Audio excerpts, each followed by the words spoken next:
Hi everyone, and welcome to this week's Wallsend history story. This week I am covering a little bit of information from the time when the forum was first built. The story about the forum itself will be quite basic, as I don't have a lot of details of the planning side, etc. However, I will discuss a couple of the shops that were around at the time in a little bit more detail. I hope you will enjoy it and find it interesting. And I would also like to mention that luckily I have a lot of old photos of the forum from the past, so those will be used with a real mixture of old and new photos. Back in the 60s, shopping trends began to change and shopping centres began to become more popular and high streets less popular. It was no doubt around this time that the idea of a shopping centre for Wallsend first came about. And it's also worth remembering that as well, that some parts of the high street were really old and no doubt in dire need of rebuilding, which was often the reason why the old public houses were rebuilt, as they became unsafe. Some parts of the high street had already been rebuilt, such as parts from just opposite the Ritz along to the corner where the Ship Hotel once stood. Of course, back in the 60s, most people still went shopping every day, as not many people had fridges or freezers. Fridges did start to become common in the UK in around 1959, but at that time only around 13% of homes had one, and this had only risen to 58% by 1970, so a daily shop for fresh food was still needed in the 60s. Of course, these days most homes have a fridge freezer, so weekly shops are much more common. As the plans were made to demolish part of the high street to build the forum, some of the shops moved to different locations, such as Milburn's, who relocated to Station Road, and Ainsworth's fish shop, which relocated to the opposite side of the road. Some closed for good and others relocated into the new forum. Some pubs in the area to be used where the forum part was going to be built, such as the Railway Inn Hotel, as it had both names, and the Station Hotel, would disappear for good. They would be replaced by the Anson Hotel on Station Road, which opened its doors for the first time in January of 1967. Built by Murrayfield Real Estate, the work on the forum began in around 1965. The High Street end was demolished bit by bit, as some parts of it still remained even when the forum opened in 1966. Early adverts suggest that the forum would contain 49 shops and a supermarket, along with parking for 250 cars. There were no restrictions on the parking in those days, as the car park allowed you to stay there all day if you wished to do so, but of course there would not have been as many cars coming in and out of the forum as there are today. The shopping area itself was described as being a completely traffic-free area where shoppers could walk around in safety and comfort. It was also said that the bus stops would be placed at both ends of the main entrances for those travelling to Wallsend by bus. And in terms of the changes that the forums had over the years, those bus stops are still in the same place today. Also included in the forum were the underground toilets, which I remember quite well, though I have no idea why, because I can't say that I would have ever needed to use them, as I only lived round the corner. And also the famous Wallsend clock, which in later years managed to tell a different time on each of its faces, but that was a bit of an iconic sight for those of us who visited the forum every day, and I have to admit that although it had got rather tired in its old age, I do kind of miss it. And of course the other thing would be our well-known and well-loved Wallsend Market Lady. I have covered the history of the Market Lady in another video, so I won't go into that, but she did used to stand on a plinth surrounded by cobblestones outside of the electricity board. The forum opened in late 1966, but of course, like a lot of these new shopping centres, not all of the shops would open at the same time. For example, Greggs did not appear in the forum until 1968, but most of the other shops would slowly move in over the end of 1966 and through 1967.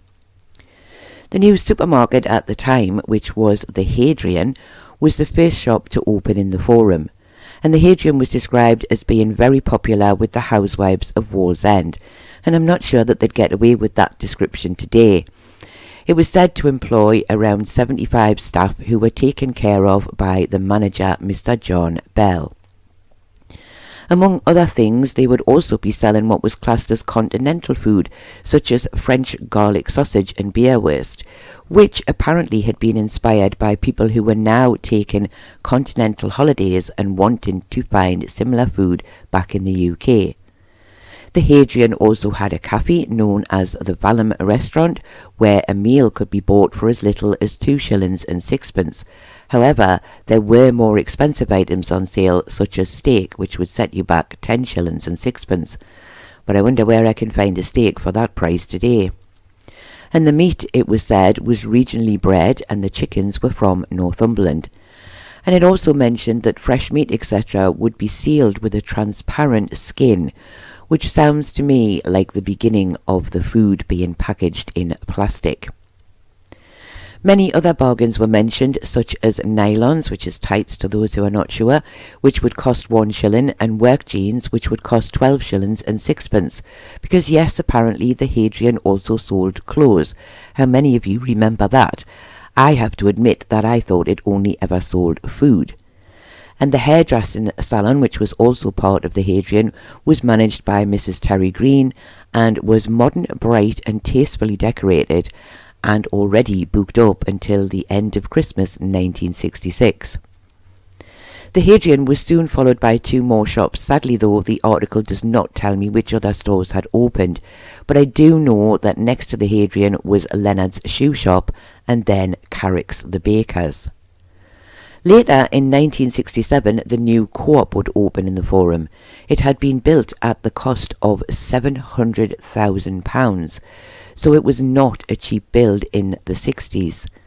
It was also not just a food hall, as they had furniture and clothing on the first floor and a cafe on the second floor, among other things. And just a fun little bit of information, the old Wallsend co-op had a yearly turnover in 1966 of almost £2 million and a membership of around 22,000, and the current dividend was around 1 shilling.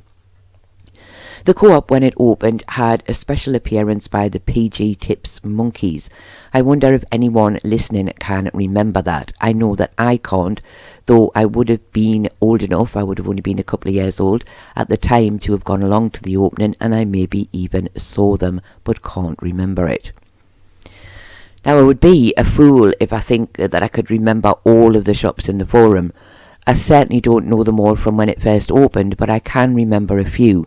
So I will mention them now, and if you can remember others, then do please tell me about them in the comments below. So the ones I remember are the Electricity Shop, Redpath's, Levy's Wallpaper Shop, Ruddick's, Presto's, who took over from the Hadrian in around 1968 and was opened by Pat Phoenix of Coronation Street fame, Midland Bank, Martin's Bank, Lake Jewellers with their many cuckoo clocks, Value Stores, Timothy White's, Q House Chicken Shop, Timpson's, So Fresh Farm Foods, Crawford's, Ray's Cafe, Tandy, Rediffusion, Boots, Tip Top, Discount for Beauty, Callers, and I think I will leave it there. The Wallsend Post Office moved into the ground floor of the co-op in around 1991, where it remained until the co-op closed when the Forum underwent another revamp in more recent years. Of course, it can now be found in what used to be Day's Fruit Shop on the High Street. In the mid-90s, the Forum was revamped and a glass roof was added. Also, the paved footpaths were tiled and the whole thing became an enclosed space, which did help to protect the shoppers from the rain when crossing from one side to the other. This work was completed in around 1996, and it also resulted in the market lady being moved from her spot outside the electricity board to her new location just outside the Anson on the High Street side, where she still remains today. The Forum was revamped again in around 2012, and the old co-op, which had closed down for good, was later replaced by a selection of shops: Iceland, the Pound Shop, which was the 99p shop when it first opened, and Home Bargains, with the rest of the building being used to house Wallsend Library, which had moved from Ferndale Avenue.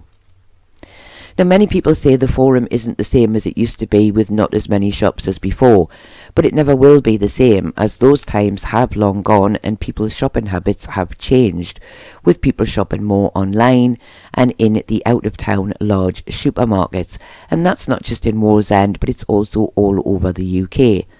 However, the Forum is on average still very well used. The car parks are often full, and the shopping centre itself, with many people shopping in the likes of Iceland and Home Bargains.